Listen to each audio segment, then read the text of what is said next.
Hello, everybody, and welcome. We are back into the Nanyang American qualifier. That's right. We had a hell of an experience with Nanyang their first time around. Went off to Singapore, had a DJ battle, some crazy dragons danced around, and Secret were the victors here. But we're getting ready to go into Season 2 of the Nanyang Fun. I believe this time the LAN is going to be taking place over in Shanghai instead of Singapore. After all, the company was actually a Chinese company, so I guess it does technically make more sense. But we got to find out which of these American squads is going to be able to take that spot to go along and join some of the already invited teams, including Secret and EG. Should be a ball. We got Friendship, Dedication, and Love, FDL, going against Team Freedom. I'm KotLGuy. I'm going to be joined by my wonderful good friend and co-caster, Maut. Maut, my buddy, how you doing today? I'm doing very well. Very good. I'm excited to cast American Dota. I mean, you know me. I'm always excited to cast American Dota. Let's be honest. That's why I call you. It comes down to whether these teams are going to actually play really well. We're going to have a good series, or it's going to be classic NA Dota. Let's pink, Kunkka, and Tinker if we're Freedom, and then just lose the game in like an hour or something like that. So hopefully we get some good series coming in. Both these teams are very strong. I've watched them through obviously the Manila Major qualifiers. I watched them through Canada Cup. FDL having that great run, obviously, which we talked about a lot. Yep. They're a very strong team. Freedom also a very good team. They almost made the playoffs had they not had that Tinker strat in the one series they played up against. So, you know, Freedom obviously, hopefully they take this a little bit more seriously. The winner of this one, I believe, moves on to place up against Shazam in the next round. I have the production value here. It's going to make Epicenter shove over. Look over at this bracket. We got you right here. As you can see, it's not quite up to speed. I'm fetching this, of course, from the Liquipedia page for Nanyang Season 2. It is Freedom currently going up against FDL, who did push past Dragneel. Yeah, the winner of this will face off against Shazam. That's going to be the series to follow. And then tomorrow, we are going to be having the grand finals where Digital Chaos await in a best-of-5 matchup versus whoever it may be, Shazam / Freedom / FDL. This is interesting. Going to Shazam, talking to Shazam real quick. This literally just happened. SVG has left Shazam to pursue coaching. My goodness. So he started off as like a Loomdun disciple, and now he's just full-fledged followed Loomdun into like a coaching position. Okay. Well, Loomdun does still play for Enemy, though, unless that changed recently. Oh, that's right. Yeah, he did step in. I wasn't sure if he was actually on the roster legitimately or if he was just standing in or subbing. But this happened. Oh, this happened an hour ago, I guess, is when Brax tweeted it. So, Shazam, they'll have to go through the open qualifiers for TIs, which Brax has posted, which is interesting. Oh, they're doing like Champions of Summer's Rift. Exactly, and Brax is part of that team. So, oh goodness, he's not only done this once before and failed at it, he's gonna have to do it again and hopefully make it through. Now, SVG is a very good player, so who do you get to replace as a support for SVG? I wonder if they had someone in mind, and that's why they're willing to take the initiative and go into the open qualifier. Yeah, I would be very surprised if SVG was just like, yeah, man, biggest tournament of the year coming around. I got to go. See you guys later. I imagine that he made this decision because he wanted to, but Shazam had an idea of who they were going to grab instead. There are a lot of good American Dota players out there, but there's not many good supports. Yeah, I'd say. I'm like 4 positions too, unless they're doing some sort of role swap within the team. The tinfoil hats are going to be on. I'm sure more developments are to come here, and we might get an answer possibly later today with their Shazam matchup. I know that they're not going to be able to play through an invited qualifier for TI because of this roster swap, but for stuff like Nanyang and Summit and all that, you are usually permitted the one role swap around. Now, don't quote me on that. I'm sure it's something that they can look over the technicality with, but we might see we might even just see a stand-in for Shazam next series. We'll find out in the future. Yeah, I wouldn't be shocked to see it. Well, it comes down to, first of all, who wins this series, and secondly, you know, will Shazam be able to play? Obviously, I think they will. Who are they going to have for a stand-in? There's plenty of good stand-ins out there. We might see a large, you know, a tier 2 roster shuffle, you know, a tier 2 American Dota roster shuffle. I doubt that'll be the case, but it could happen. Anyways, we still have to get through this best of 3 series. And this is a good one. Yes, FDL and Freedom, I feel like, are very evenly matched. Their play styles, I think, are a bit different, but they have very good players. CC to me is the difference maker for this series in particular because of how good he is.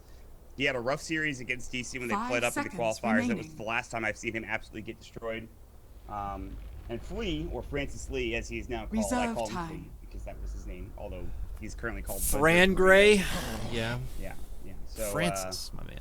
Radiant he's another big, I think, part of the series. But I like the way the draft has started for Freedom, though. They get the Enchantress, they get the Sand King, who will more than likely go in the off lane.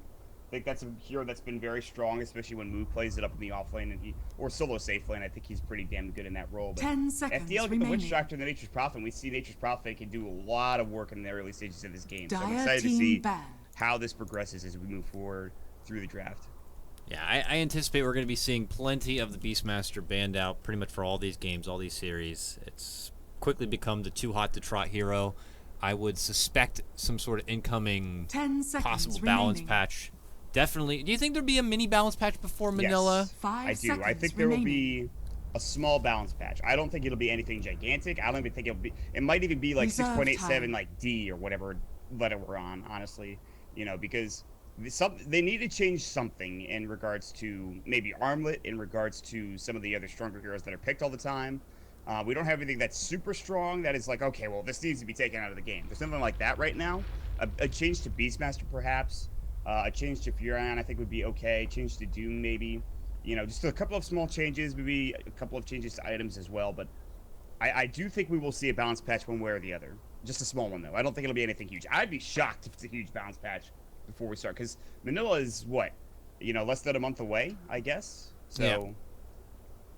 Yep. Exciting. Yeah, I would definitely recommend something to be done just to prevent anything from getting too stale. We have seen plenty of variety, and within each tournament, almost a new meta is developed in itself. But right.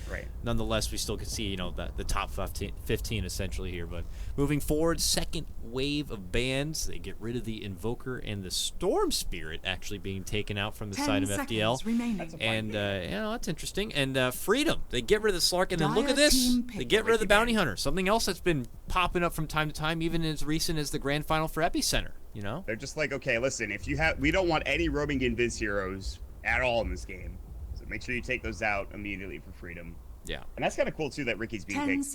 Let me ask you a question, Dakota. What is one hero that we don't see all the time? That's not picked, in 50% of the games, or banned in 50% of the games. What's one hero that you would like to see more of in Dota 2 currently? Hero I'd like to see more of, Shadow Demon. I've been playing a lot of Shadow Demon. I feel like he is incredibly underrated and undervalued. I have, been feeding him a bit in Overthrow. I just wanted to kind of get the feel of Shadow Demon once again. And God, he's a blast to play. And he's fun. He's very fun. That feel when you get a defensive save on a hero on your team, and they're just like, thanks, man. That's really nice of you. And you're just like, yeah, we owned. And I feel like his best chance for seeing some love in the spotlight would have been to go hand in hand with Mirana, who'd been surging a lot recently, especially with the Ags. But she's gone. Yeah. My lady, my fedora's been tipped, and she said, "Screw you, Neckbeard, I'm out." And she left. She took reserve time. I proposed an Agnum Scepter for marriage. She took that shit and left right away. She's like, "I'm good. I'll take this somewhere else." We'll not see her again. It was nice knowing the lady, but we got to be moving forward. Oh, someone else pointed out a good, and a hero not yet touched in this draft, Mott, who will probably also need a little bit of that balance tweaking from Professor Frog is Phoenix and that Sunray, man. You think so? Sunray level 1 is really good. Yeah, but that's like the only thing he's got. And then he's like, I'm going to ult on you guys at level 1. Oh, wait, it takes 5 hits to kill me. I'm dead already. See you guys later. I feel like Phoenix is strong. I don't think he's that strong. You sound like me when everyone was talking about Earth Spirit being good. Dude, there's no way. Because you play a lot of Phoenix, don't you? I know you play. But it's not even that similar at all. Because, like, Earth Spirit was good. And I know that, like, he probably could have gotten away with being as good as he was and not being nerfed, and that would have been fine, and I would have been okay with it. But he was still very strong. Phoenix is not that strong. She's going to get the treatment that, like, Earth Spirit did. Like, they just slowed down his projectile bit. They're going to do something with Phoenix. Yeah, don't change Phoenix. She's fine. You know who you need to change? This guy. This jerk-off. Dragonite. God, I see him every game. It's like, I have 1 million armor. You can't kill me. So what if I don't do anything? I don't do any damage. I can only use my ultimate and push down towers. Like, change him. Like Dragon Blood or Armlet or They did. They just changed him for the better. That's why we're seeing him a lot now. People are like, oh, you know what? We're going to go back 2 pages to when Dragonite was a thing, and we'll understand the matchups in which it worked. Because for a while, we were seeing a lot of the, the repre of the Fistful of Tangos. It was all Quap and Puck for a bit, and then they're like, you know what? Dragonite's pretty good against Puck. We'll just throw him back into the mix, and it just kind of works out. I mean, Round and round we go. I'm glad to see more DK. I'm glad to see more DK. Don't get me wrong. That's at the expense of maybe other heroes. A lot of strength heroes obviously being picked up. I think Lycan could be used to even greater potential than a lot of people are using him. I think a lot of people don't realize how strong that hero actually is. So hopefully we see more Lycan. We see it picked occasionally. Here's a hero we don't see that often anymore. Dire team banned. TA, but with good armor reduction with the Weaver on top of it. Yeah. Now the question is, which one of these heroes gets a Desolator? Because you have 2 Desolator heroes now. But one of them will pick it up. I'm assuming that's why they pick it up, because they want that armor reduction against the Armlet, against the Dragon Knight. Remaining. And just very good damage, which they need. They have good control with Sand King. 5 seconds and very remaining. good damage from Enchantress Weaver and Templar Assassin later on down the road. So reserve time. And it's nice. It does feel a little almost glass cannony, but I guess it does bank in the favor that Freedom are going to be hoping to snowball quite a bit. Obviously, getting the TA to punish the Dragon Knight in lane severely. I mean, one of the best laning CS and deniers in the game, and where denies are just, a bit more dramatic in this patch than they used to be. It's going to be nice. So it could have been much more dramatic if they also got a hold of that Lich. Nice little band there coming from FDL. All right, and I wonder if they're going to get something else to further enhance the experience for the TA in the mid lane here, or and it looks like helps. I think that works. All right. Dire team. That's a good choice. Good against DK because he doesn't have any escapability. Good damage from Arctic Burn because it's magical, so it doesn't really give a shit about Dragon Blood that much. Cold Embrace obviously very strong. There's a lot of physical damage here, Dakota. You look at magical damage, it really is Nature's Wrath, Cask, and Breathe Fire, plus Infest, I guess, to a certain extent. 5 seconds so, remaining. Winter Wyvern's Cold Embrace is very strong, allows Weaver to kind of have his Shikuchi come off cooldown while he's in that Cold Embrace. I think this is very solid. This is really good team fight, too. 10 seconds remaining. You Winter's Curse, you channel up your Epicenter, Winter's Curse is done, you burrow strike in, and you're in a great spot. But here's the Axe now coming out for FDL. I like this choice a lot, and this is going to be a 4-position jungling Axe, Dakota. Franz is going to pick it up. Give props to James Matt 13. He's been calling it from the get-go. They're picking Axe. They're picking the Axe. see him in chat. They're getting the Axe. You got it right, buddy. They got the Axe. The red strat there at the back end of the draft for FDL secures it. All right. I'm excited. I like this draft from both teams. I do like it a little bit more for Freedom. They have more late game potential. Obviously, they're a bit squishy, so they can get run down by a Lifestealer initiation. They'll need an X bomb with, of course, the Axiom and the Blink Dagger. The last time I saw Franz pick this up, though, it was against DC, and I think they got pretty heavily run at in the jungle, so he wasn't able to get the experience and the advantage that he needed to get in order to be an effective jungling Axe. So we'll see. We'll see indeed. Let's get this party started, though. We hop into the action right now. Ladies and gentlemen, boys and girls, welcome. We return to the Nanyang. What do you say? Do you think it sounds weird to say Nanyang? I heard it's the official. Is that how it's pronounced? That's how it's officially pronounced. Nanyang. I think if you're English, if English is your first language, or you're American, you're from the UK, I think you say Nanyang because that's just how it looks. I mean, I've heard Nanyang as well, and that just feels weird. Nanyang sounds probably more correct to me than I think any of the other ones. That's how I'm going to pronounce it. But I don't think people should get hung up on the fact that Americans are pronouncing something incorrectly. It's not something you should be worried about. So that's how I feel about it anyway. Well, I will back you up on that note for sure. But nonetheless, regardless of what the name is, we got Dota to be had right here, and both these teams are going to be looking to battle it out to secure a position into the next round to square up against Team Shazam. And then, of course, the winner of that will go into the grand finals where we have Digital Chaos, the true American team, waiting for them. And, well, after that best of 5, we'll find out which one American team is going to be able to go off and be sent off to the Nanyang Land Final, which I believe will be happening in China this year. So it should be a good time. Yeah. It's going to be a month of a lot of Dota tournaments at that point. I know there's summits happening around that time.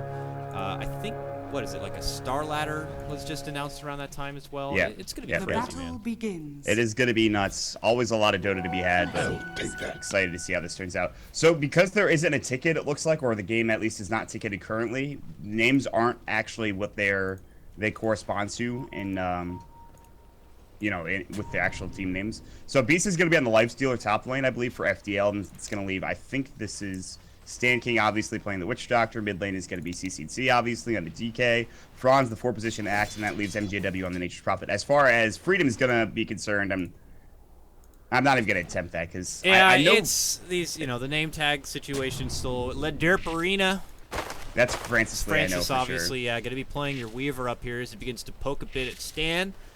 Forces the Witch Doctor back. Sunbee's been on the TA, I believe. All right, Sunbee. And that means that Mike is solo bottom against this Nature's Prophet. He's not having a great time. Look at how much damage he's taking. Okay, The transfer coming out. Relax Caustic right Finale do some damage, so he'll salve up and it'll be okay, I guess. But all right, cool. Let's pause. All right, now we can actually reevaluate here. So that means the Wyvern here, That's Yeoman's Jubei. up. That's Jubei. That's okay. Jubei, yes. And that will leave, Eagle, I guess, on the Enchantress. Eagle! The greatest name of freedom in American Dota. Eagle. Eagle That's right. flies. Runs I very prefer to fast. call him the Big Bad Bird, but, you know, if he Oh, wants to be yeah, called of course. My man, the Big Bad Bird. I know Big Bad Bird. Eagle. Yeah. He's a good guy. He's a good dude. He's a great guy. Blamed me at some point in time because I was saying something stupid, I'm sure, and then he just blamed me for it, so I deserved it, but anyways. This is American Dota after all. They like to keep things real.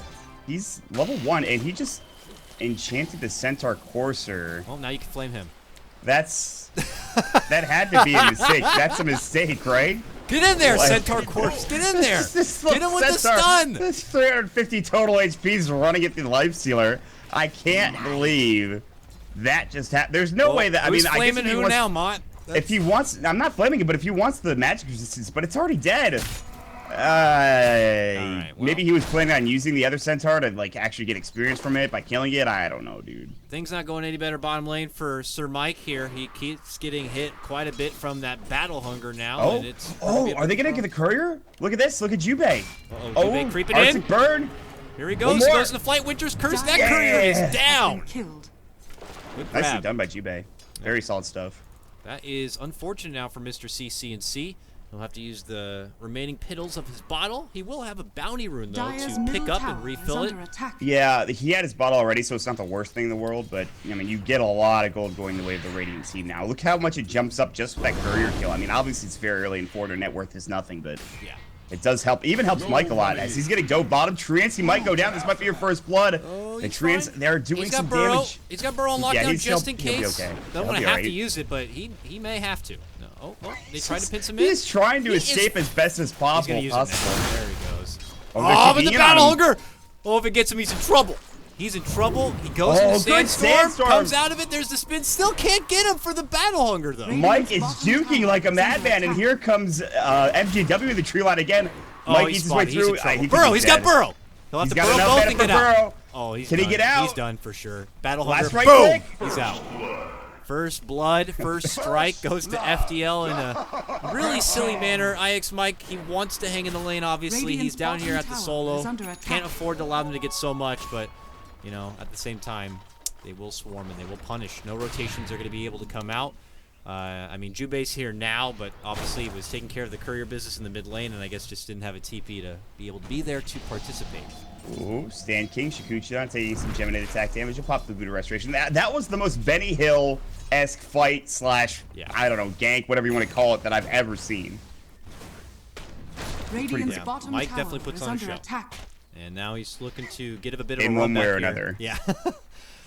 And he'll just try to poke a bit at the Nature's Prophet, but Jubei might be forced to kind of hang around here more than he had anticipated. But at least he was able to kind of make that impact in the mid lane here. And you see the repercussions from it. Your TA now 22-7. Right. Dragon Knight, though, is still holding his own. CC&C 20-3 Yeah. CS to his name. This is to be expected. DK is not going to usually outright win the lane, but he will get his farm. He'll be able to get his Elder Dragon form and start pushing down towers.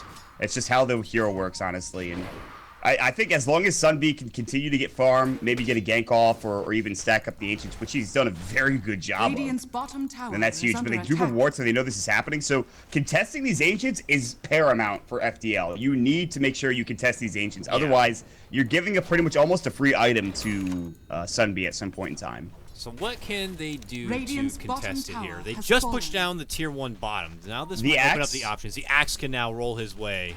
He can try to Towards that contest it. direction. They can have the Trance to tank. The Axe can go in as well, and then Nature's Prophet. I mean, they have plenty of mobility on their team. The Elder Dragon form level 2, but that's a little ways away, so they have a good way to contest. I think even a Life Stealer coming in and an Invest Bomb is fine. Like, you have ways to contest it. You maybe can't take the farm for yourself, but just making sure that just Sunbee do doesn't it. get it. Yeah, is really important. Just do it. Exactly. I get it. Lolita poking up here. Buddy Derperina, a.k.a. Francis, as they poke at the tower quite a bit. Just a mild trade here. No heavy rotations aside from the one coming out from Jubei here, but now CC and C pops out the Dragon form in the mid lane. Looking to poke and prod at this tier 1 quite a bit. Looking to remove a hefty access point here from Freedom. Would make things easier for future Roche contention as well, and overall just looking to kind of push the pace of this game a bit. And here comes, you know, Axe is in the neighborhood now. After drifting away from his bottom lane, are they going to get another stack off? Look at this one creep staying there. That creep just actually ruined everything. Him. Yeah. It's just ruined it. It's just literally standing there like an idiot. I don't know what's going on. Oh, was I supposed to move there? Oh, my bad. So, I like how FDL invaded the jungle. They kind of just they just took kind of control of this area. You know what I mean? And they said, okay, we're not going to let you have your jungle farm for your TA. We're going to have Axe getting some good farms. Speaking of Axe, he's got 1,000 gold. He has the most CS of the game. He's going to get his blink very soon. Go for early Vanguard if he wants to too, which is fine. I mean, he's got a lot of options. You know, I think this is a good start for Franz. And he's not really getting, you know, dealt with by any of Freedom. This is what he's getting a lot more than what he got in that DC series in Canada Cup the other day. So it's huge for him. He's getting a lot of room. This is definite snowball potential here. The second he gets that blink dagger, they're going to want to get bloody damn fast. Mike trying to crawl his way back into his own momentum swing. Franz? Is he just going to try to jungle this? I think he's just going to leech the experience, which is fine. I'm okay with that. But here comes CC, man. They want to go on this. Yeah. Nature's Prophet showing at the high ground right now. Watches as CC and C rolls in, tries to get out some last hits with the Breathe Fire. Not going to be able to get a lot, but then Jubei steps in. It's off the Splinter shot, and the haste is going to be triggered at that point, and DK will step back and away here. They're flirting with it, at least getting close enough to probably snag some XP. Oh, Nature's Prophet, he's attacking now. They don't see how low, now they see how low TA is. They need to be careful. Nature's Prophet's getting the last hits right now. On some of these bigger creeps, this is a battle within itself happening before our eyes here for the Ancients. This is crazy. It's exciting. This is so close to him being dead. Oh my god. But here we go, Arctic Bird. He's going to try to TP out. Yeah, they can't. Nicely done. He leeches out. What did he leech out of that? He leached level 6. He was level 5. He leached level 6 out of that. He might have gotten a CS or 2 as well. It's huge. Still, you know, we'll leave TA with quite a bit, but when you factor in that, what Nature's Prophet was able to take away, maybe the DK snags one. At one point, Jubei had to creep in and take some of the Splinter Shot. That wasn't the hefty, you know, gold income that the TA was hoping for when they make that stack. So they'll just have to put up with what they got in the meantime here. Stand King zones and keeps back any sort of rotation from the mid lane, prevents Jubei from swinging through, and this tower is going to be taken down pretty much from top to bottom from FDL. They are pushing the envelope already here, Mott, in game number 1. They are really taking control of this jungle. They really want to make sure they have easy access into that Freedom jungle on the Radiant side. They take down the tier 1. They follow up with the tier 2. They're going to get a drum pretty soon here for MJW. They're going to get another item. Franz has now got enough money for his Blink Dagger Dakota. This means they're going to smoke up and look for a kill with it. This should be a pretty easy, well, maybe not easy gank. This should be a gank that at least secures them 1 kill, if not more than that. The dunks, they're coming. We're going to get ready for them right now. As the Franz goes on the move. This is interesting. We'll have to they have great vision in the jungle, too. Yeah. Looking over the vision now. Jubei seems like the easiest target right here. And they're gonna go he's in a great spot. Let's make it happen. There's the jump. There's the call. Wow. And suddenly he's dead. That was fast. Burned alive to the Breathe Fire. His head on that one. No, one counter Helix with pure damage at level 4 against a squishy support like that dies instantly, and then they have a Breathe Fire on top of it. It's just an easy kill. Somebody watches on, he's like, well, my teammate's dead, I better just keep ancienting. And they're going to take another tier 1 tower, and so this is what FDL have going for them. They have this really early game oriented lineup, and now they get this blink on the Axe. They're in a very good position. They have almost a 3,000 net worth advantage. The game goes late enough, sure, Freedom are in a good spot, but Mike got nothing in that lane, so he can't counteract the Axe blink with his own blink.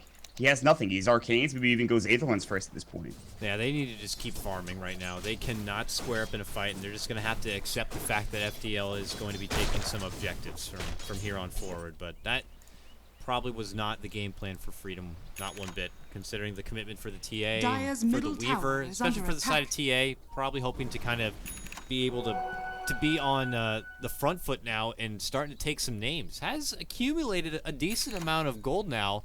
I don't know if he's planning on rushing right for the Blink Dagger at this point, but still 0-0 and 0. I'm sure she is going to need to get bloodthirsty here soon. If she gets Blink, I don't know if she has the damage. Meanwhile, they got to find the call top lane on the Weaver. The Arctic Bird comes out. They have Cold Embrace. No, he hasn't skilled it up yet. They're going to TP in with the Nature's Prop, though. They really want this kill. They have time lapse. He's going to have to use it. He'll get 1 kill, time lapse back to full health. They'll pick up Stand King. They definitely want more out of this, but that's still a really good trade for Freedom so far. They might continue. Bronze might be in trouble. He's got call ready to go. They'll pop here and charge up, but meanwhile, the counter heal proc's coming out. Last right click, Shikuchi, maybe a deny, not there. Derp Arena, Francis Lee gets a double kill for himself. Franz gets too aggressive and he goes down. I think he was just trying a little too hard there. Yeah, just hanging around a bit. He did have some help nearby, but not quite close enough. But now they're going to look for their own response. CCNC steps in, gets off a nice Dragon Tail to lead things in.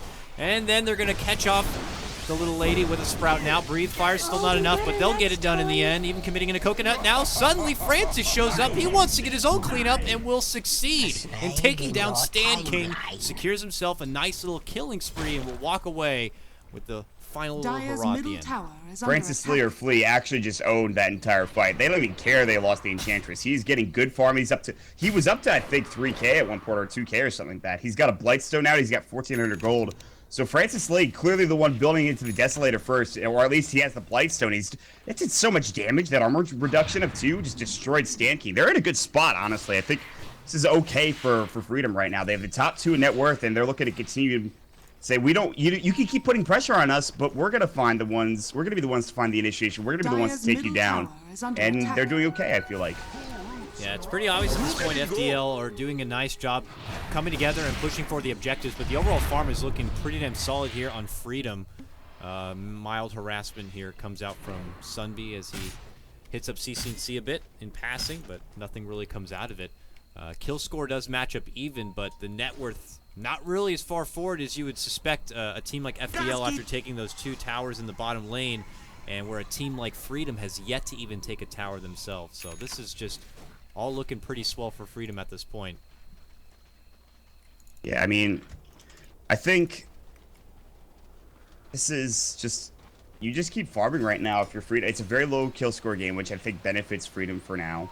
I think FDL need to start putting a little bit more pressure on taking towers and getting involved in fights, but they clearly want to wait for, you know, that armlet coming out or the it's the Radiance coming out for Bisa on the Lifestealer, which is okay. It's going to help you, but I don't think it gives you that early game advantage that you need on a Lifestealer. And it is the Desolator for the TA. Meanwhile, Burrow Strike bottom lane, they're going to find an open wounds, then he's going to immediately sandstorm up so Mike will stay alive. But they got the dust. Step in and they shave the stash. Swift takedown, the Sand King is going to get dropped in. Well, he did recently pick up his Blink Dagger, so not a huge loss, and the rest of the team will be able to add some pressure on the mid lane instead, Mott, and go for the tier 1, it looks like. Dire's middle tower is under Pretty attack. unfortunate kill for Mike, but while this is all happening, like you talked about, there's going to be some pressure on the tier 1 tower. We can't quite get it, not in deny range, no siege creep, so it won't be denied. What is this Weaver gonna go? They can't go. You both going Desolator is like one of the worst ideas, probably, so. They're just so darn cheap now. They all gotta get them. I guess so, but like having 2 Desolators on your team is a waste of resources. We'll see. Maybe he goes for the Medallion Solar Crest instead. I'm sure just in the meantime we'll hold the trusty Blightstone, and if it's an investment for Blightstone that doesn't seek up the best with a Desolator, then so be it. He'll just pick up the Lincolns instead. But meanwhile, mid lane. Oh! Ow! Stand King crushed in 3 hits. My goodness. Getting the tower? Oh, this is bad. He has no distraction. He is done. No Calling Blade either. And been denied. Franz, not worth it. Not yet to get the dunk in there. He wants it now. He's hungry. I'm waiting for the Franz dunk. They're going to put pressure on top lane, though. TP's going to come out. It'll be the Nature's Prophet and make some treants. And we'll see if they want to continue on and pressure this. So they do lose Sunby in the mid lane. He gets caught in a bad spot. Scan comes out. There's nobody behind there. That was the dire side scan. Checking to see if anyone's rotating in. They will see the fact that Mike is jumping in there and drop the sentry. Mike does have his Blink Dagger now, so all right. Freedom have all the items they need to be successful, I think, in these engagements. Maybe with the exception of getting another item for the Weaver. All right. Mike will make the first movement in to get a ward down, but he'll be spotted as a flying Ancient Black Dragon is going to just kind of be passing in the wings here. God, that derp face. The derp face of the Ancient Black Dragon, dude. I mean, that or Slardar's face. They're both pretty bad. Both need a little bit of cosmetic work here, but in the meantime, we'll be the vessel for FDL's core lifestealer here. He's almost got his ratings, so I think you touched on that, but yeah, this is He's really got the, important. In the meantime, he'll just burn down these waves. Real exciting stuff here. Yeah, riveting. 4 versus 5. I mean, 4 to 5 kill score. I feel like it's not that. It's actually pretty exciting for this amount of kills at this time in the game. Oh yeah. Maybe I'm wrong. I don't know. Maybe you disagree. It's exciting. I think it needs to get. It can get more exciting. Yeah, I you need to see kick a it up dunk. notch. My blink epi might be happening here in mid lane. Oh no. Okay. MJW. Francis See you later. Rolls on through with Mike in hand. They get off the stun, and he's going to retreat. He's got a bug biting him right now in the nads. Not feeling so good. One more auto attack will finish him off. Not even necessary. Just walks right through him like a passing ghost. Oh, happens to see Stand King, though. Mike's not going to be close enough to be able to cancel that one out. Oh, call bottom. Bottom lane, where are we at? Way down and deep. Boom! There it is, the dunk. The first one coming out from Franz. He's a happy boy. Jubei not so happy. Will be going down. He tried to cold embrace himself to heal up to get past that threshold, but... Uh-oh, Mike finds him. Now popping the epicenter. Franz in trouble. The call is too late for the party. The blade mail owning Mike, but he will stay alive. Almost gets cold, but I don't think he was at the threshold anyways. But it would still have been really cool to see Franz do that. That dying breath call. We've all seen it. It's happened to us, but not so fortunate this time for FDL. That will tie up the kill score now, 6-6. So we look over our team's overall net worth. It's still in the advantage of FDL by about 2K, but here comes Freedom to try to change things in that department as they will reach down this tier 1. It will go into the hands of Sumbi. Nice grab for the TA, who already had completed that Deso, has a blink, and now can possibly move forward and pick up something like the BKB here. So. Yes, and that's a fine choice too. I mean, he's got all his early game items. Okay, maybe we can go Yash if you really want to, but I do want to ask you though, because I'm really curious about this. What do you feel about the Radiance build on the Lifestealer, the Tranquil's Radiance build? I feel like it's just not great for high ground pressure. It's not good for early game fighting. It kind of is good for early game fighting, but yeah, I think Now, I am not a big core player for a big bro team, but I figured with the benefits from the armlet, even the bonus of the extra armor would be nice to have. Right. When you're going against the Desolator and all this hefty minus armor. Now, mid lane will have to hold that thought. He's going to make the go for CC and C. He'll need him a stun. He gets the Dragon Tail off, but between the 3-on-1 engagement, there's not really anywhere he's going to be able to go. And he gets hit up from some easy Arctic Burn slows and will get dropped. Now, suddenly, a wild Derpy Golem shows up. And we'll be just middle tower is under okay, so it is the Lincoln Sphere first for Francis Lee, which is fine. Allows him to play aggressively. I really liked the fact that he picked up the Urn. He had that earlier with the Blightstone. He did a lot of damage. That's how he got those kills in that top lane. So I think that's a very good choice to Weaver. So I'm glad that he got that. I'm also glad to get his Lincoln Sphere, so it makes him a big tank. Jump in bottom lane, and it's easy. Slaughter for Franz. He gets a beautiful setup, but here comes the response from Mike. Leads in. Blink, Burrow Strike. Splinter Shot does some good work here coming out from Jubei on that Wyvern. Yes. Long reach of the ulti. But he gets away with a blink. There was no damage done, so he's able to blink out, and he TP's away. Mike's not going to be able to get the vision. There's going to be no stun. Oh, bottom? Bottom lane. They get their own grab as they get the jump on the Sunbee, and they will take down the TA, make it a 2-for-0 trade across the board going for FDL. That's so unfortunate. It was just a half-second away, or a half-inch away, really, from being able to connect on both the Axe as well as the Nature's Prophet, but it was just a little too far off. I liked the curse. I thought that was the smart play. But now FDL, they're going to transition this and not only to getting those kills, but into these Roshan's objective. And they still have an 1,000 net worth advantage. They're going to pick up an Aegis for themselves more than likely. It's going to take them some time. But Freedom without Sunbee will not be able to contest this. And I doubt they make their way over there. And they've not much vision to scout things out either. Looks like it will be a free grab for them. And we'll see Mike do the pressure on the tier 2 as a bit of an exchange. But the rest of his team still hanging about the mid lane here. Doesn't feel like it's too devastating for them that this Aegis is being handed over, but FDL certainly going to be happy to be able to kind of dictate the pacing of this game from here moving forward so that they can get those next big items online. Certainly for like the DK, let's say, which it looks like it's going to be going for a Shadow Blade build up here. It does help going against the Enchantress if he's able to kind of complete it into the Silver Edge. Silver Edge, right. Yeah, so I think that's just kind of the path he's going to be going down. Plus, will help them get that jump and surprise catch onto someone like the Weaver who's just like pushing out a lane. We saw Fata build Silver Edge pretty early. I think it was Fata at the Epicenter land, so would not be shocked to see the Silver Edge coming out. And it's not only that, but the armor or the damage reduction is pretty nice as well. It's just a lot of utilities for Silver Edge. It's not the best item in the game, but in this situation for DK, it's very strong. Will he complete it first? Probably not. He'll end up maybe going BKB or something before he completes up the entire Silver Edge. But I think that's a fine choice. I was going to say that you're right about this. Freedom don't really care that they give away the Aegis that much. If they had lost a lot of their towers beforehand, it might be some trouble, but they already have all of their items they really need to fight early on here, and they have a lot of their towers, so... This is dangerous, though. Top lane CC&C had rotated in, but it looks like the creep knew something was up. In fact, the creep had scouted out the ancient granite golem, but still, they're going to keep Yo-Man's up, and maybe in some trouble here. This might be a bad fight. Franz is very far forward, but he might not know the whole team is waiting for him here in the side shop. They suddenly show themselves. He's going to get hit up a lot. Even the big hit comes in from your Nature's Wrath, and now the follow finish. They're going to take down Jubei. Now they look to turn it over, and they're going to be getting all the Francis, but a jump in from Mike with the mighty Epicenter.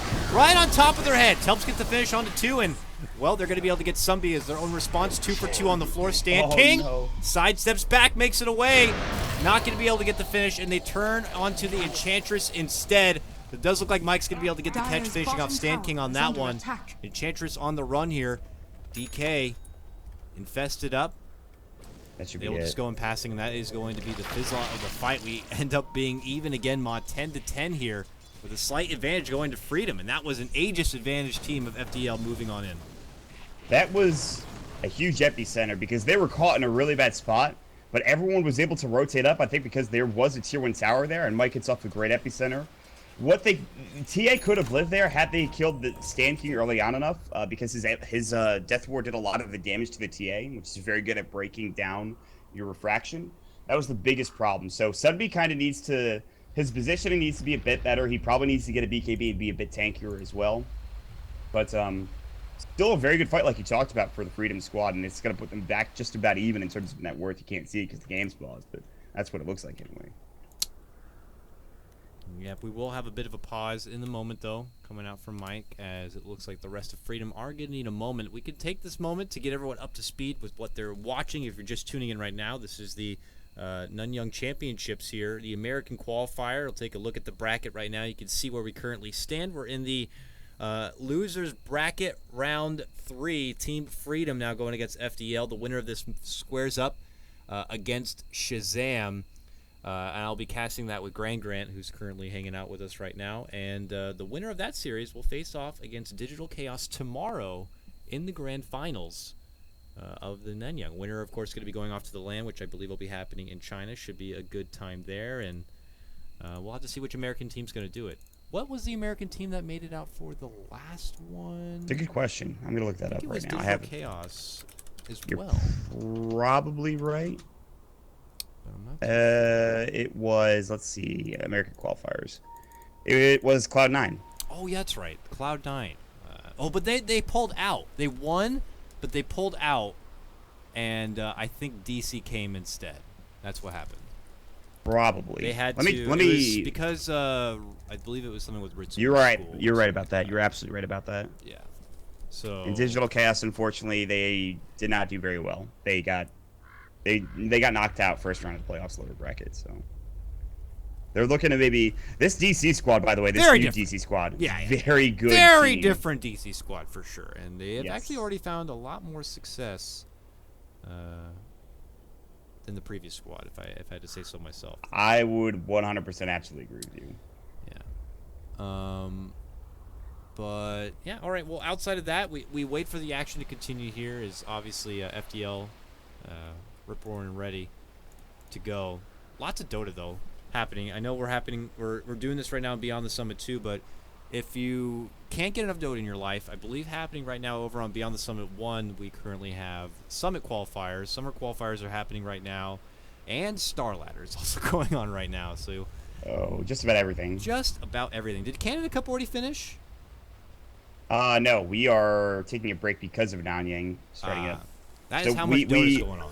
We let you guys step in. We're going to take a break and then come back on the 19th, or at least around the 19th, and then we'll resume things. Well, I've always enjoyed Canada Cup. So. Who doesn't? I'm glad that I do not have to miss a lot more of the action then as we hop right back into the game and into the Nanyang coverage, which has been going on right now.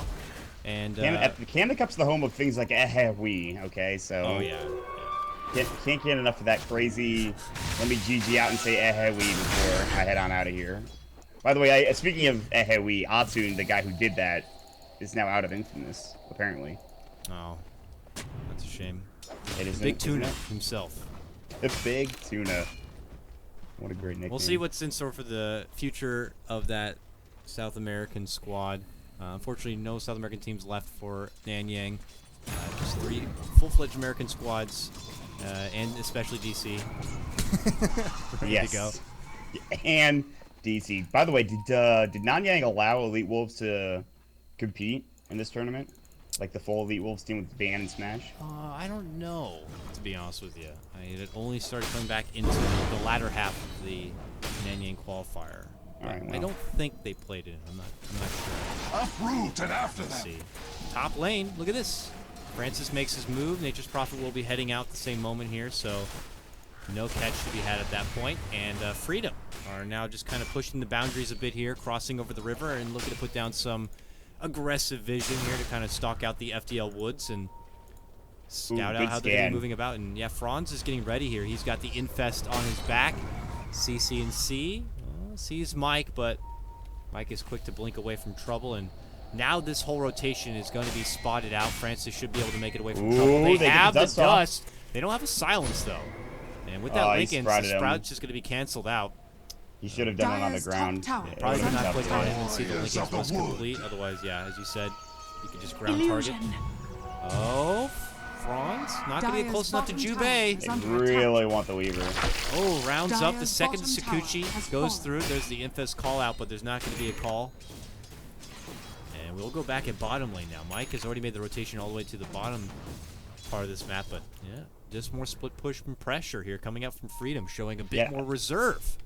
Yeah, I think Freedom are split pushing better than the team in the Nature's Prophet, which is pretty impressive. Although, we will say that MJW is not built for a split pushing build just yet. He's probably getting a Maelstrom next. He went for the next so his team can fight early. And now the Aegis is gone. So they've lost whatever opportunity they had to take a fight. And I mean, when they did take a fight, they lost 2 versus 3 in terms of actual numbers. Yeah. Freedom are in really good shape, I think. This game goes 10 to 20 minutes longer. I think Freedom are going to get big enough where they can just take down a lot of these heroes for FDL. Yeah, I mean, already with their biggest net worth advantage of this game, it's not anything to boast about, but they're the kind of team where if they were tied out, they would be happy. So anything from here moving forward into the plus only makes things that much easier for them as they watch out now in this top lane. Now with no Aegis advantage, maybe Freedom could look to go on the offensive here. They're waiting for Francis to sweep in.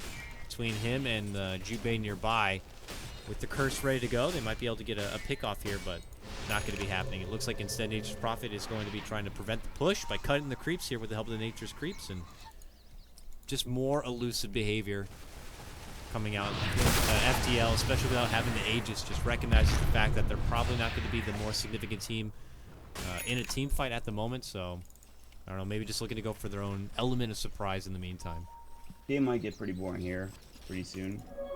Although they do have the BKB for Sunbeam now, so that might be the key for Freedom to go. And they're going to have the next item as well for the Weaver, which he's got 4,500, and there's already a Death Load like we talked about. So what's the item? Is it MKBs? Go, what, maybe, I don't know, Butterfly, BKB, something like that?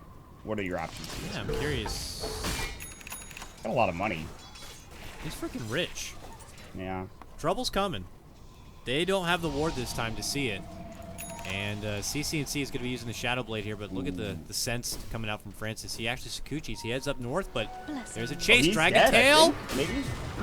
Oh, no, they didn't get it in time. Well, he had the Lincoln Sphere up, so even if they Dragon Tail, the Lincoln Sphere would have blocked it, but Franz needed to be there a second earlier for that call, and he was just right there. It was a good play from the Weaver to know that his Lincoln Sphere was going to help him in that regard. He bought something.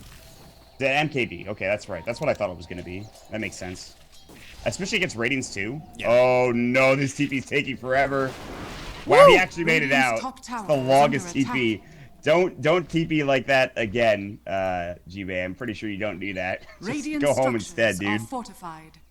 Tried to follow Radiant's up a top secondary tower TP, is under so attack. stuck out a bit too long, but was able to make it back to safety here, and we get right back into the grind. And as you mentioned before, Sunby now sporting that fresh new 10-second BKB, and already has about 2,000 gold saved up on top of it. He's going to be free to split push his bottom lane and force FDL back. Dire's FDL, bottom though, tower is under attack. finally get rid of that final tier 1 tower at the top lane at this point and can pull right and back off.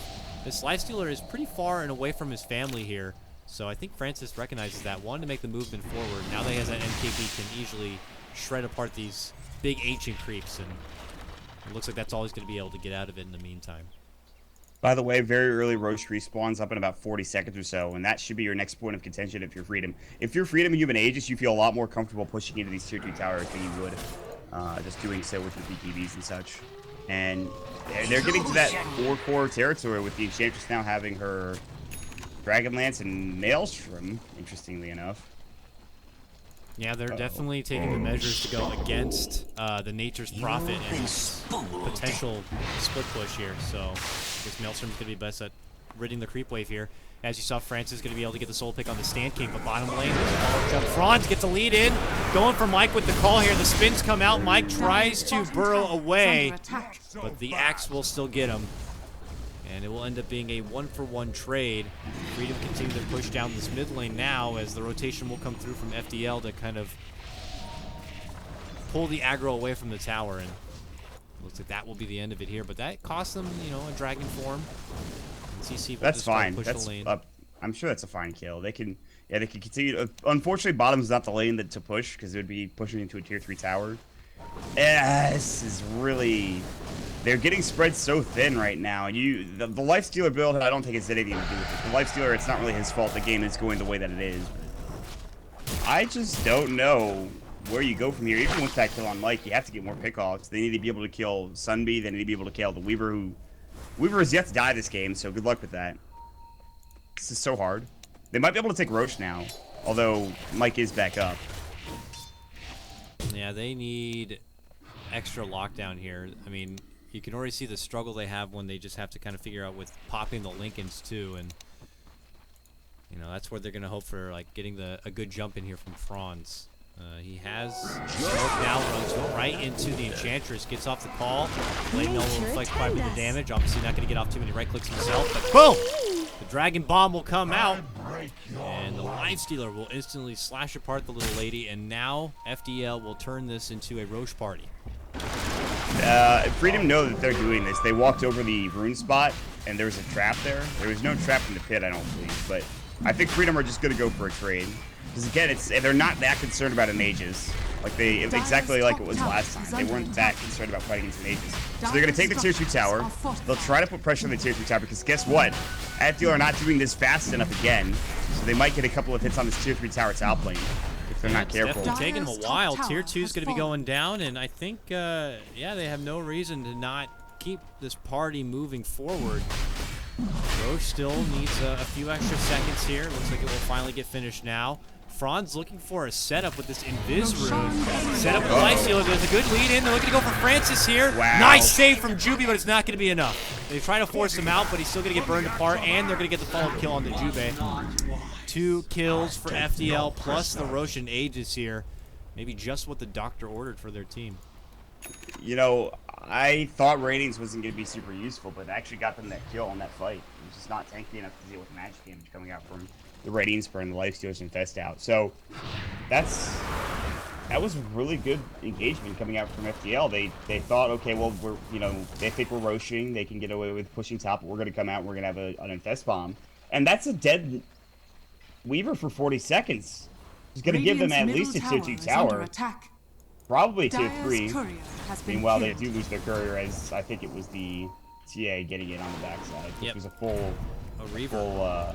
No, that's the Radiant courier. Reaver comes out for the Dire side, I don't know. They had wards and a TP scroll, so it's not that much. Radiant's middle tower. But CC&C hoarding the high ground now, and the rest of that Dragon form getting some decent damage here on this tier 3. The most that's been done inside of Ace this game for either team. And now that's how big one kill on a core like that is. Yeah. Especially when you've taken down most of the outer towers. You know, it felt like they weren't going to have enough lockdown unless Franz was able to kind of get those lead-ins, and he did there in the top lane. And just between him and the Lifestealer was more than enough to be able to get the finish. So that's a promising move for them. And I'm curious to see now what the Axe decides to go for. And, well, I don't have to wait that long for the answer. It's a BKB. Yeah. That's fine. Makes it tankier, harder to bring down between all of the magic damage. If he jumps in and calls, Brostrike's not going to be able to counter initiate. He can dunk with pretty much it, he just go and dunk as much as he wants essentially, and he'll be able to do that without any issues whatsoever. This is a fine pickup. It makes a lot of sense. This is starting to look kind of pretty good for FDL again. You know, there was a period of time where it was looking bad, but they're getting some items. Again, they've picked up a Mjolnir so they can put the static shield on the Axe. So the Axe jumps in, he's got his BKB on. Maybe he has a static shield on, one of the two. And he gets a call off, and he starts just swinging around, and all of a sudden the Lifestealer comes in with his Radiant Spur and infest out. He'll have an AC for extra right click to help out him and DK, who's picked up a BKB and a Silver Edge. They're getting to an okay point. I thought this game goes late enough it gets hard for FDL, but they're kind of keeping even. It's a 2,000 net worth advantage, which is nothing at 33 minutes of the game. It's pretty much even at this point for both teams. AC now on hold here for your Lifestealer as he currently resides inside this Black Dragon. He moves on in to help push out the wave quite a bit, but he's still hustling here. Yeah, he's he's flying. Look at him go. It's like a jet. Not going to be able to get the grab onto Francis. We'll just move to the next creep wave instead. Quickly burn it down. Man, that creep is ridiculous. Funny looking, but ridiculous, you know? Yeah. He's got some serious move speed. Oh, and an SY too. I think the move speed from your hero actually goes with... Wow, look at the chase game coming out from FDL. They are still on pursuit. Imagine... He wants Jubei. Get him. If this, Dragon on Dragon Love. He's mating with them right now. It's like Nat Geo. Oh my God. That was just BM right there. Radiant's top I can't even believe that just happened. Farted and left or something. I don't know what that was. That was the strangest thing I've ever seen. Can you imagine if he had like any sort of disable or chase potential? Ancient Black Dragons flying across the map like a goddamn NASCAR. That was crazy. Oh, Dire's middle tower almost baited Francis back into call territory of Franz, but not going to get the catch. Bleed's pretty smart. He's still getting chased, I'm pretty sure. Nah, they're gonna push mid now. I like this. I like the fact that this dragon's flying everywhere and FDL are putting pressure, and that means Sunby has to split push, but look at where the creep wave's situated top. CC's gonna help out. They pop the Elder Dragon form. It's about to go down, so they won't be able to push too hard. And force some TPs back, though, to the top lane and defend that tower. There's the Hurricane Pike, by the way, coming out for the Enchantress. So she is now her core self, as she should be. She's gonna go. She wants the Hurricane push. I forget what the active's called. What is the active? Doesn't have a name, apparently. Dire's bottom tower active. Oh, okay. When yeah, you use... Like usually... Oh, she pulls out the when used on an enemy and pushes you both ways! I don't know what... Usually it has a name, you're right. Like, you know, like if you look at Maelstrom, it says passive Chain Lightning. Active is just what? Doesn't say anything. Call almost hits onto Mike's Burrow Strike to counter initiate. He's got no Aether Lens, so it's just the tip of that range. It's a Blinking Spear, by the way. Meanwhile, the Ancient Thunderhide is just... God, he's stampeding away. So damn fast.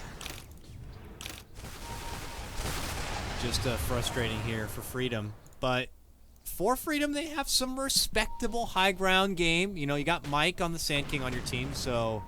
Abby's wonderful wave clear, but they are going to get Mike, and Mike's going to be dead. So that wonderful defensive strategy is already gone. They will have to buy back if they want to use it. And same goes for the TA. Well, they might be able to bring down the Axe.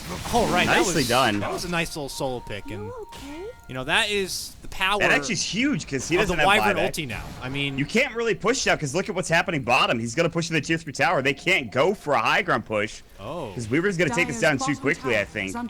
Well, they at least have to rotate Franz back, but it looks like CC and CD's going in. Pops the BKB, so Untouchable's not an issue, but he's taking a lot of damage. Impetus going to work. He's got the range. Hurricane Pike is up if he can get close enough, but there's a good Glimmer Cave. He's going to go back in. Hurricane Pike used to get out Dragon defensively. Sex is back. Okay, yeah, they're rolling right on in. It just rolls right on through. Nobody wants to see this. It's gross. It's disgusting. Nonetheless, not able to get the job finished here. FDL, good split. Pressure coming out from Winner's Freedom. Curse, like you talked about, probably changed the complexion of the next couple of minutes. It means Mike and Sunby don't have to buy back. It's so huge. They make one mistake and you think, okay, buyback has to be expended there, but that's not the case at all. Most That's people insane. look at the Wyvern ult, and it's very different from what it used to be. But if you get those isolated targets and they're surrounded by those heavy-hitting cores, it's like a free delete of a hero if you get it properly. You know, a pesky Wisp duo, and in situations like that. And that was an Axe, too. That was supposed to be their biggest, baddest brawler in the game. I mean, he is pretty low on the tanky really, when you look at him. Well, in comparison to DK, too. Now he's big. He just picked up a fight booster. It helps a bit, but that just goes to show, you know, he doesn't want to be kind of taken apart so easily. Any Wyvern ulti will do that to him. The Weaver's tankier than the Axe right now. He's got a goddamn Heart of Trask ready to go, so he's big. No Satanic, obviously, which I thought is interesting, but yeah, I don't know, man. I guess do you wait for the next Roche to try to push in? It clearly feels like FDL are back in the driver's seat where, you know, the first 5 minutes of the game, they had this kind of vision advantage in the jungle. They have that again. Yeah. And so Freedom are resorting to split push at this point to try to keep all the lanes pushed out, but mid is getting pushed in. The Radiant Spurn from the Lifestealer is doing a good job. His Ancient Black Dragon, which is the speediest goddamn thing on the planet, faster than a cheetah even, is doing a good job with it, so. Him and Nature's Prophet, having them both together on the team is just going to prevent Freedom from really having the breathing room necessary at this point in the game. I'm curious if they're gonna pull out some smokes here. They still have two just waiting. Uh-oh. Lifestealer's low. Good cold embrace. He Force still back. has the ulti. Oh, use it. Oh, no. Jumping from Axe gets the call. There goes the curse. It will do okay damage, but now won't be able to finish the Axe this time. But there comes Mike. He leads in with a wonderful epicenter. They're not going to be able to get the finish. The time lapse is there from Francis, but they still push forward, and they're going to be able to just truck down Sunbee, and they're going to be looking for more. Francis is going to be able to make it away back inside the base. He's good, but the rest of FDL push into the bank, up into the high ground, and are now going to be making their way in for these tier 3. Stan King is so damn strong. If he's just not dropping that death ward, they're able to take that fight. They buy back Pro Strike. CC with no BKB. He's going to get Glimmer caped out. It's actually his Shadowblade and Silver Edge. Now they're in trouble with the Lifestealer. He does have Infest. They're getting Infest inside. Shadowblade's still going. They have no detection, and they take the tier 3 tower for FDL. Also, Franz TV's up there, gets the top tier 3 tower, riding like the Nature's Prophet that he is. And suddenly, it's a huge fight that forces Mike to buy back. And Stan King was the major component to that. And Witch Doctor just pops his death ward. They can't kill him. And he does so much damage that they lose the TA instantly. They lose the Weaver, who at least thinks pretty low. It's really problematic. You have to deal with this Witch Doctor at this point. We'll just have to see what the game plan is going to be for Freedom now, because certainly FDL just kind of set the stage for what they could do to kind of roll this game on forward. I mean, that is a huge economy boost for them. Not able to clear out the racks, just a couple of tier 3s, but it does secure Lifestealer into his Mjolnir now. This is the most Mjolnirs I've ever seen in a game. Yeah, there's 3 on one side and a Maelstrom on the other. Yeah, a lot of lightning here. There is a lot of lightning. And Lolita's going to get a Mjolnir too, because she has the Hyperstone. Yep. I think. Wait, is that she has the recipe already. Yeah, you're right. She's good to go. You know, all for that ridiculous pressure that's been building up from the good Black scan. Dragon and from the Nature's Prophet here, but they got a good smoke scan. Up, they got the scan, they know where everyone is. They know they're up there. They know it. Mike's gonna have to lead the way, or the Weaver. Oh, they fell the Lifestealer. He just walks right into the Lifestealer. Francis is gonna be forced Sakuchi away from trouble. They change course. BKB. And quickly Freedom pull back. But yeah, BKB's gonna be forced, so they're gonna wait it out. They can fight now. Maybe you wait for the Elder Dragon form to go down, but I think you can fight. Axe, what a beautiful catch, man. He is making an Olympic dive to get that little beetle. And he, what did he buy? Did he just have buyback no, he just didn't have the money, I guess. He just doesn't have money for buyback. Except for 74 seconds. That should have been a great engagement for Freedom, and they just get caught. Oh, Francis just takes too long, I guess, and he just somehow gets caught by the Axe, and Franz gets the MVP call of the game so far, and they'd probably get a Rax off this. This is a tough defense for Freedom now. And really, the pressure is already on. Mike tried his best to kind of relieve it from the top lane, but Enchantress bottom lane caught up with that Nature's Prophet, trying to hustle her way back to base where the trouble is already here. They're already coming in for this top rack set. CC in the dragon form at mighty speed. And he just demolishes them. Looks like FDL on the verge of being able to take game number 1 of this best of 3. One set of racks is not the worst thing. They're going to try to find Franz bottom, or MGW, excuse me. Hurricane Pike. He's already used to the forest. They can't get him. They have no vision. He's gonna make it out. Radiant's bottom barracks are under attack. With that, opportunity gone. FDL walk away, big victors, and the Roche is up as well, just to be the cherry on top here. They're gonna smoke. I think they just bought 2 of them. They're gonna push these out real quick and then smoke up because again, we saw how long it took FDL to take the Roche before. The Roche is bigger now, so it's gonna be harder to take. They'll probably do it a little bit quicker. And meanwhile, I don't know if they're going to be able to get there in time. Did they smoke up already? No. Go, boys, go! Freedom have to get there now if they want to really have a name in this game. Did they do it on that ward? Any sort of stake in this game, they got to get there now, Mott. They got to go. Smoked. They almost smoked on that ward, but they didn't. I'm pretty sure. Well, they are positioned. They are expecting a rotation to come in. Oh, jumping call is a miss. It's only on the bird. But guess what? The ancient Granny Golem's chasing after Mike, so he can't blink in. CC moves in. BKB gonna be pop trying to isolate the TA, but he's gonna get cold embrace and save. Gonna get Jubei very easily, and Mike both go down. 3 hit the deck. They're looking for more, and they're gonna be able to get it. 4 go down all day. Lita, the only survivor here, is the Enchantress, and that will be the game. Very nicely done from FDL there for the last quarter of the game. All leads in and starts out with that pick off onto Francis in the top lane, and the momentum just never seemed to stop after that point. I think you have to ban Franz's axe next game. I don't know if you agree with me in that sentiment, but I think he played it very strongly.